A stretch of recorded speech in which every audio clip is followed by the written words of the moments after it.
Assalamualaikum warahmatullahi wabarakatuh.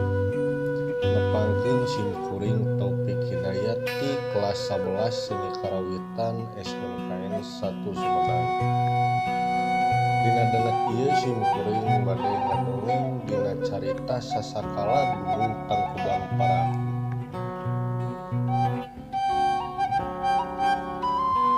Dina hiji leuweung aya hiji awewe anu ngaranna Dayang Sumbi.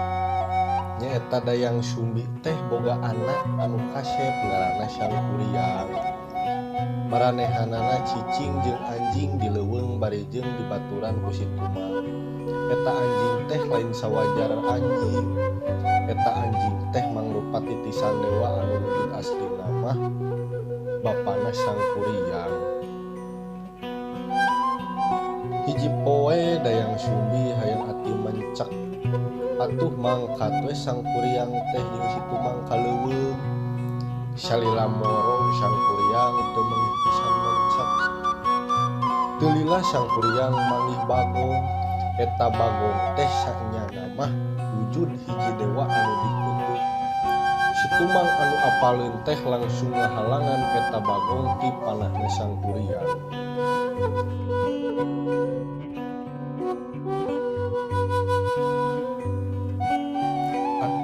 Kapanah teh lainna eta Bagong, tapi kalah kasih Tumang eta anak panah teh.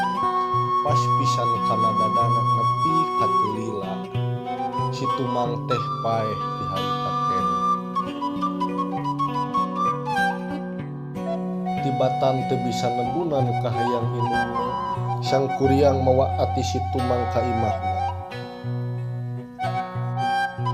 Tuluy bae eta ati si Tumang teh dibikeun ka indungna Dayang Sumbi teh. Bari bebejana mah eta teh ati mencek. Dayang Sumbi henteu curiga, ngan ngarasa aneh lantaran si Tumang teu katempo balik jeung Sangkuriang. Di mana si Tumang anu angkat ka leuweung sareng anjeun Sangkuriang? Dayang Sumbi naros.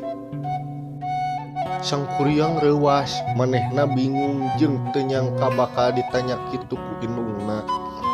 Geus kitu mah bebeja we Sangkuriang teh yen tadi waktu rek moro Bagong manehna teu kahaja kalah manah si Tumang.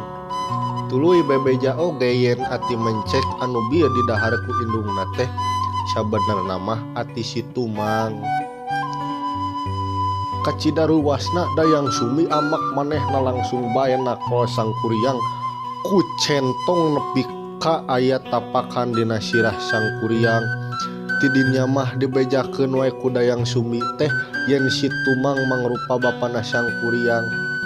Tumang teh bapa anjeun Sangkuriang. Naha anjeun teh gamehan si Tumang, ceuk Dayang Sumbi. Kusabab kalakuanna Sangkuriang ninggalkeun imahna.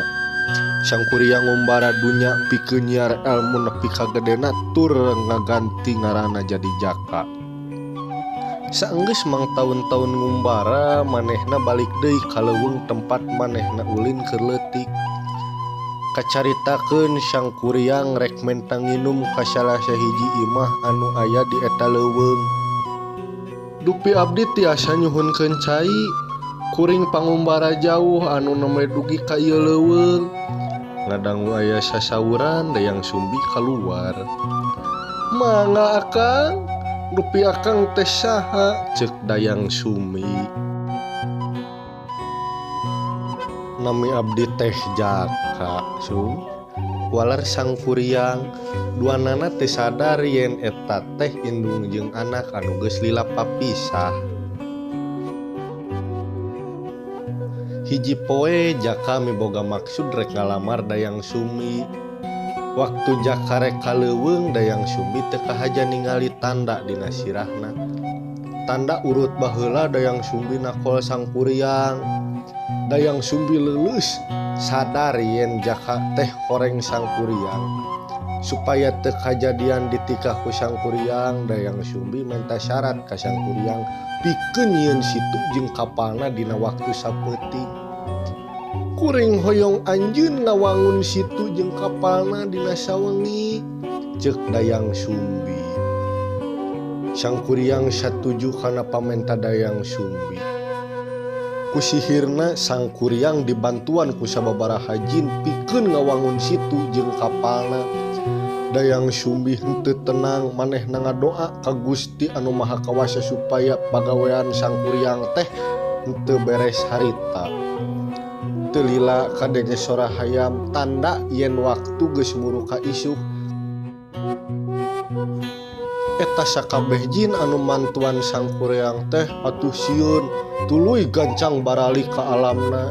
Antukna situ jeung kapal anu jadi syarat Dayang Sumbi teh atuh can beres.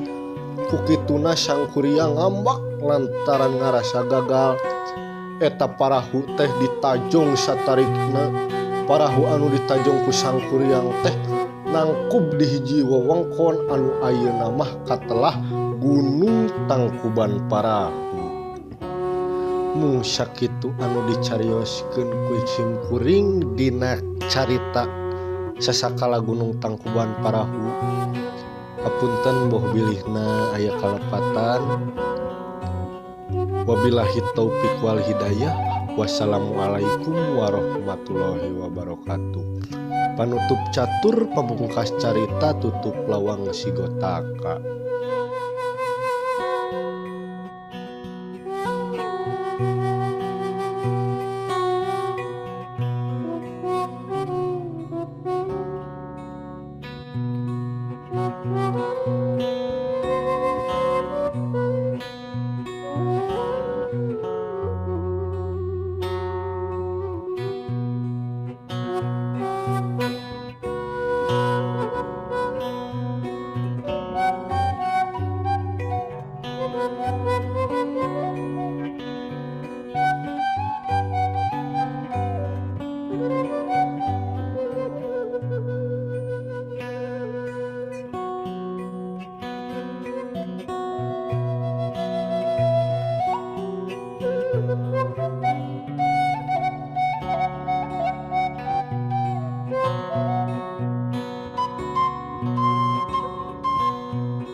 Oh nya. Terus benten deui ka Benten deui ya teh. Oh iya nama Sundanis teknis.